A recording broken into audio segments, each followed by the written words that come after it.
ുണ്ട്. അത് നിങ്ങൾ സ്റ്റോപ്പ് ചെയ്യണമെങ്കിൽ നിങ്ങൾ എന്ത് ചെയ്യണം? അത് റിപ്പന്റ് ചെയ്യണം. അത് പേരൻസിന് വേണ്ടി നിങ്ങൾക്ക് പോയി കുമ്പസാരിക്കാൻ പറ്റത്തില്ല. മാതാപിതാക്കളുടെ പാപം പോയി കുമ്പസാരിക്കാൻ പറ്റില്ല.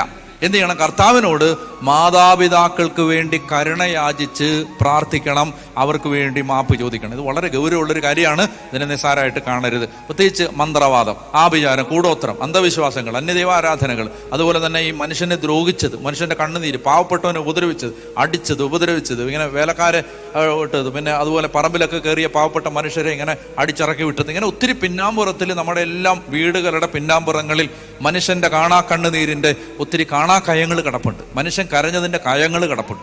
അപ്പൊ അത് എന്ത് ചെയ്യണം? അത് നമുക്കറിയാം, അല്ലെങ്കിൽ അപ്പനും അമ്മയൊക്കെ പറഞ്ഞ് നമ്മൾ കേട്ടിട്ടുണ്ട്, ഇങ്ങനെയൊക്കെ സംഭവിച്ചിട്ടുണ്ട്.